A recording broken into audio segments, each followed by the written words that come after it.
I lived alone in a small one-bedroom apartment on the edge of town when this happened. I was 21, in college, and renting the cheapest place I could find.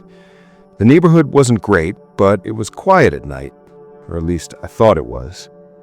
I liked the peace, the kind of silence where you could hear your own breathing echo through the apartment. But one night, that silence was shattered by a knock at my door. It was around 3 a.m. I had been asleep for maybe an hour when I woke up to the sound. 3 slow, deliberate knocks. At first, I thought it was a dream. My apartment was dark except for the faint glow of a streetlight outside. I grabbed my phone from the nightstand. 3 a.m., I said to myself. Nobody comes to your apartment at that hour. I stayed frozen for a moment, hoping I had imagined it. Then, another knock, louder this time, and a whisper, barely audible but unmistakable. "Hey, open up!" My throat went dry. I didn't recognize the voice. It wasn't someone I knew, and it didn't sound like a drunk stumbling home. It sounded deliberate. "Come on, open the door," the voice said again, more insistent this time. My stomach twisted with fear. I edged toward the door slowly, pressing my eye to the peephole. At first, all I could see was black. Then I realized someone was covering it from the outside. My heart jumped. Whoever was out there didn't want me seeing them. Another set of knocks rattled the door. "Let me in," the voice said. Not a question, a command. I backed away, my hands shaking, and went to my bedroom. I grabbed the baseball bat I kept under my bed, gripping it so tight my knuckles ached. I sat against the wall, trying to calm my racing heart. The knocking stopped for a few minutes, and I convinced myself they had gone. But then I heard it again, this time at my bedroom window. 3 slow knocks against the glass. I froze. I lived on the 2nd floor. There was no balcony, no fire escape. Whoever it was had climbed up. The sound of fingernails scraping against the glass made my blood run cold. Then I heard the whisper again, clear this time. "I see you." I couldn't move. I didn't even want to breathe. Finally, I remembered my phone. Hands trembling, I dialed 911 and whispered to the operator what was happening. She told me to stay calm, stay on the line, and not open the door. For 10 minutes, I sat there, gripping the bat, listening to my own heartbeat. Then came the footsteps in the hallway, slow and deliberate. A knock on my door followed. "Police, open up." I practically ran to the door, checked the peephole, it was clear this time, and opened it. 2 officers stood outside. I told them everything, the knocks, the whispers, the window. They searched the building, the parking lot, even the roof. Nothing. No footprints, no sign of forced entry. They told me it was probably a drunk messing around, but I could tell they weren't entirely convinced. They stayed for 20 minutes before leaving. I double-checked all my locks and sat awake until the sun came up.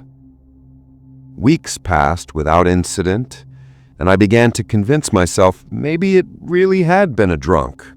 Maybe I overreacted.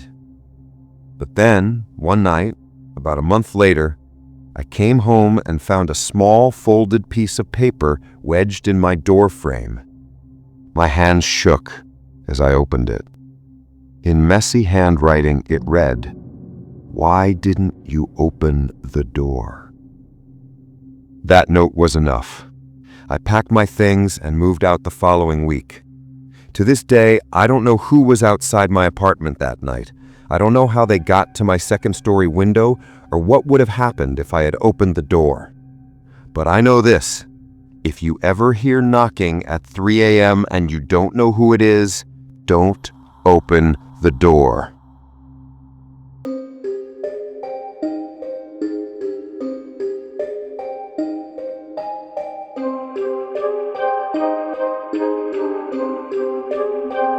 years ago, I was working as a delivery driver, which often meant driving late at night. One night, after a long trip, I was exhausted and just wanted to fill up my tank before heading home. I pulled off the highway and spotted a small gas station tucked away near an intersection. The place looked almost abandoned. One flickering light hung over a single pump, and the convenience store was dark, the door locked. There were no other cars in the lot. I stepped out of my car and started filling the tank. That's when I noticed movement out of the corner of my eye. At first, I thought it was a trick of the light. But then I realized someone was standing near the edge of the building. A man. He wasn't walking toward me, just standing, staring. Tall, pale, wearing a dark coat, hands in his pockets. The way he stood, completely still, made my skin crawl. It wasn't natural. I tried to convince myself it was fine. Maybe he was a traveler waiting for someone, or maybe a security guard taking a smoke break. But the more I looked at him, the more wrong it felt. He wasn't moving at all, yet I could feel his eyes on me. I finished filling the tank as quickly as possible, climbed into my car, and locked the doors. I thought I was safe. But when I checked the rearview mirror, the man was closer. I blinked.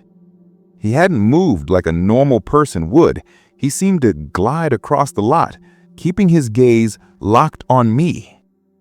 My pulse quickened. I wanted to leave immediately, but I told myself to stay calm, to just drive off carefully. I started the car slowly, inching forward, keeping an eye on him.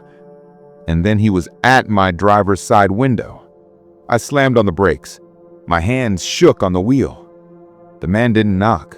He didn't speak. He just stared at me. That blank, unfeeling stare was enough to make my stomach twist. I could see the convenience store in my peripheral vision. The lights flickered again, and for a moment I thought I saw movement inside, shadows passing across the glass. My mind raced.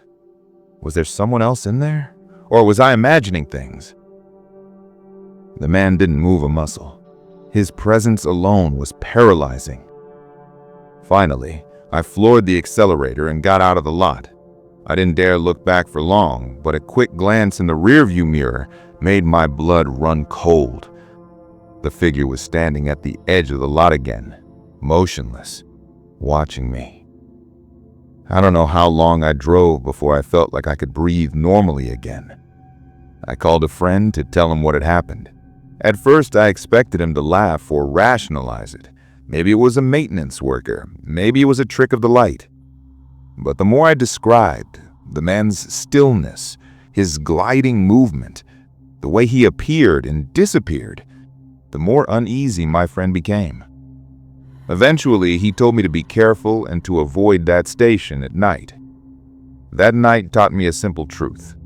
Some encounters leave no evidence, no trace, and no explanation. Just the memory of being watched when no one else is around. I don't know who or what that man was. I don't know why he appeared or why he didn't move or speak. All I know is the feeling of being seen, completely and silently, is something I will never forget. And sometimes, when I drive past a deserted gas station or an empty parking lot, I still feel that chill, that sense that someone or something is waiting, just beyond the edge of the light, watching.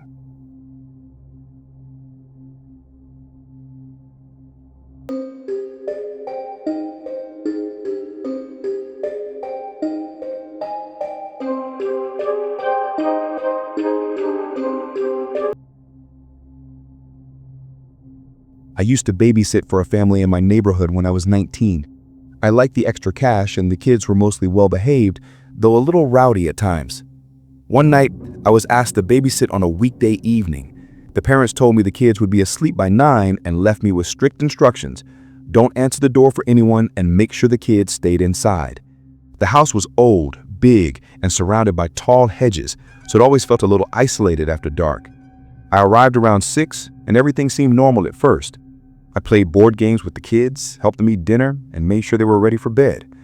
By 9:30, the house was quiet.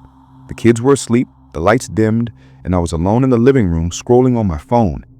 That's when I noticed something strange in the window across from the house, the one directly opposite ours.